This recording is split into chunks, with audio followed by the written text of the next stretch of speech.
Salam alaikum, bonjour tout le monde, bienvenue sur votre chaîne Prête à écrire et c'est Bouchra, votre enseignant de français.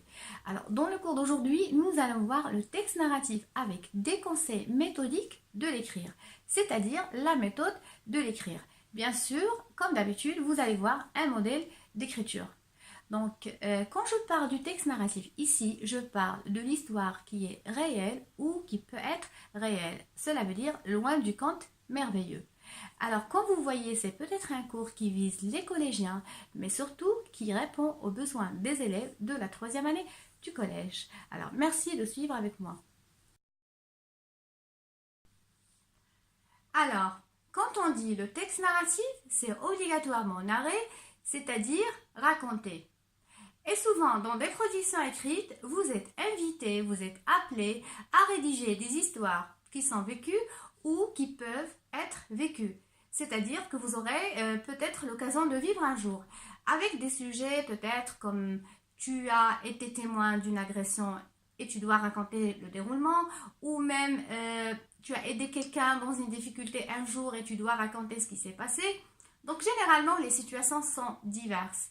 Mais ce qu'il faut comprendre, c'est qu'on vous met toujours dans une situation qui peut être vécue, dans une situation précise, pour passer un message. Mais aussi, on vous met en contact avec d'autres personnages avec qui vous tissez et vous montez votre histoire. Alors, pour mieux comprendre ceci et pour réussir votre production écrite, je vous invite à suivre les conseils suivants. Alors, le premier conseil. Au début de mon histoire, je dois limiter cette histoire dans un cadre de temps et de lieu précis. Et pas seulement précis, mais aussi qui est convenable à mon histoire en général. Par exemple, favoriser l'hiver, le soir, favoriser aussi la nuit pour parler des histoires dramatiques ou qui font peur. Ou par contre, favoriser l'été, le printemps, le beau temps pour parler des histoires joyeuses, des sorties ou des voyages. Donc généralement, il faut être vigilant, prudent, intelligent dans le choix de temps et de lieux qui vont donner un plus à ton histoire. Alors, deuxième conseil, la mise en valeur du personnage principal. Alors, généralement, quand tu racontes une histoire, tu entres en contact avec d'autres personnages et le personnage principal mérite une valeur. Alors, comment je vais donner de la valeur à ce personnage? Tout simplement en le décrivant. Parce que la description est la meilleure manière pour faire la mise en valeur des personnages en général. Mais qu'est-ce que je vais décrire? Je vais décrire surtout les traits. Parce que les traits sont les plus expressifs dans le corps d'un personnage. Je vais décrire peut-être les yeux, la tête, le nez, la bouche. Et aussi, je vais décrire la corpulence, c'est-à-dire le corps. Mais ici, je dois décrire le maximum dans 2 phrases ou 3 phrases. Parce que finalement, je ne suis pas dans un texte descriptif, mais je suis dans le texte narratif. Alors, il faut toujours choisir les traits qui vont correspondre au caractère de ton personnage. Par exemple, je peux dire, ou bien je peux décrire un personnage agressif, je m'arrête et je dis, il avait par exemple les yeux brillants de colère, il avait les lèvres boudeuses, il avait la corpulence forte, et ainsi de suite.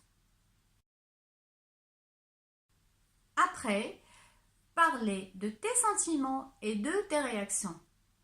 Alors bien, en rédigeant ton histoire, cette histoire peut-être va faire de toi quelqu'un qui est heureux d'avoir accompli une tâche, peut-être quelqu'un qui est fier de lui d'avoir réussi quelque chose, ou bien quelqu'un qui est malheureux de voir une scène dramatique, quelqu'un qui est heureux de vivre une aventure.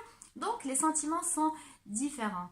Mais de temps en temps, il est vraiment conseillé de s'arrêter quelques moments pour décrire tes sentiments. Ceci va donner beaucoup plus de beauté à ton histoire.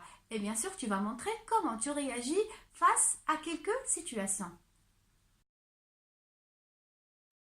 Et finalement, tu peux finir ta production écrite par le message ou la leçon que tu peux tirer de cette histoire. Parce que quand vous écrivez ou bien quand tu écris, tu passes par des épreuves et ça mérite de donner beaucoup plus d'importance à cette narration en parlant de ce message. Par exemple, tu peux dire « Ceci m'a appris d'être beaucoup plus vigilant.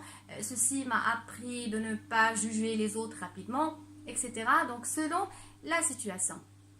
Et bien sûr, les tons verbaux, c'est un point à ne pas oublier parce que par excellence, ce sont le passé simple et l'imparfait. Et bien sûr, tu peux faire appel à d'autres temps du passé.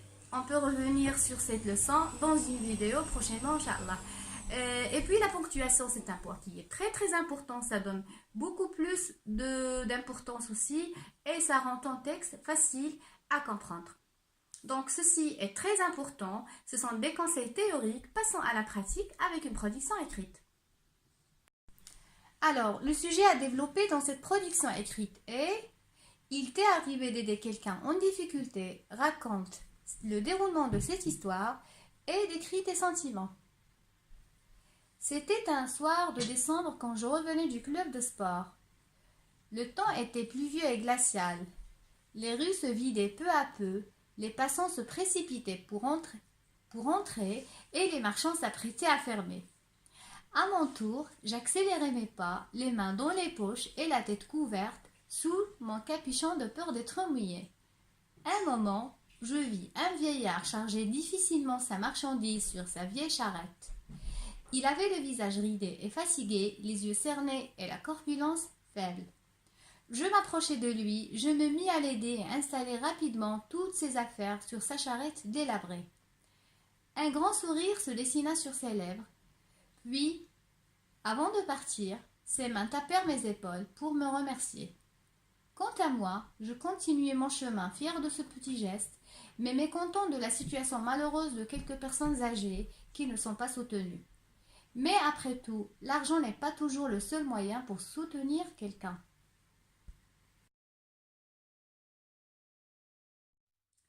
Voilà, j'espère que ce cours méthodique sur le texte narratif vous a été utile. Alors si vous voulez plus de cours et plus de vidéos, abonnez-vous et cliquez sur la cloche et à la prochaine.